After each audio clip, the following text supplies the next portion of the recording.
Perkenalkan, nama saya Hamueti Anangguna, Prodi S1 Keperawatan, kelas KPN 21 dengan NIM 1420121034R. Saya berasal dari Sekolah Tinggi Ilmu Stikes Nusantara Kupang. Saya di sini membahas tentang filsafat Pancasila. Sebagai informasi, filsafat adalah suatu bidang ilmu yang senantiasa dan menyertai kehidupan manusia. Pengertian filsafat Pancasila menurut ahli. 1. I.R. Soekarno. Menurut I.R. Soekarno, filsafat Pancasila merupakan filsafat asli dari Indonesia yang diambil dari budaya dan tradisi Indonesia dan akulturasi budaya India. 2. Soeharto. Filsafat Pancasila memulai mengalami perubahan mulai para filsuf yang lahir dari Dikbud. Semua elemen berat disingkirkan untuk diganti dengan Edpeternas dan budaya Indonesia. 3. Ruslan Abdullah Ghani. Menurut Ruslan Abdullah Ghani, Pancasila itu adalah filsafat dari negara yang terlahir sebagai ideologi kolektif. 4.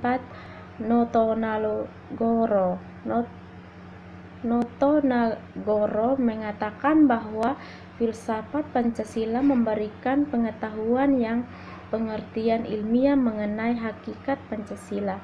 Menurut secara ontologi, kejadian Pancasila sebagai filsafat dimaksud untuk mengetahui hakikat dasar-dasar yang terkandung dalam Pancasila.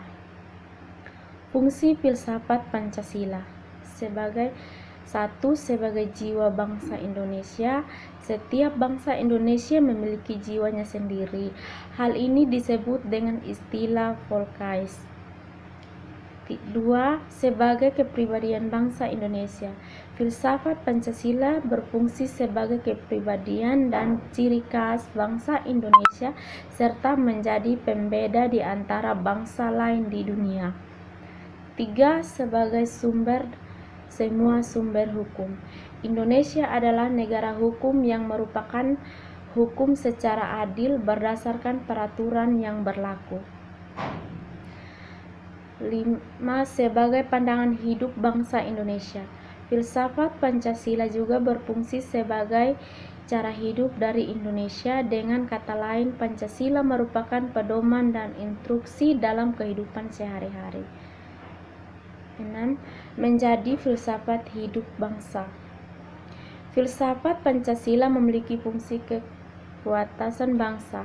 Hal ini dikarenakan pandangan Pancasila mengandung nilai kepribadian yang paling tepat dan sesuai dengan bangsa Indonesia.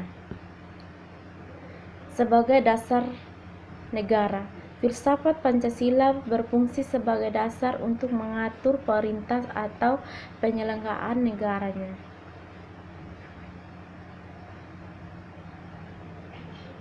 Tujuan filsafat Pancasila.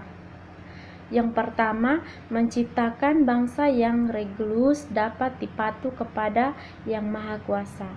Yang kedua, menjadi bangsa yang menjaga keadilan baik secara sosial maupun ekonomi.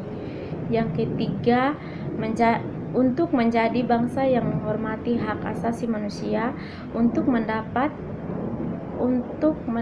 dan berada dalam kaitan HAM dengan Pancasila sebagai dasar negara kita. Untuk menciptakan sebuah bangsa yang menjunjung tinggi demokrasi, menjadi negara nasional dan cinta tanah air Indonesia. Sampai di sini pemberitaan filsafat Pancasila. Kiranya Tuhan Yesus memberkati dan terima kasih.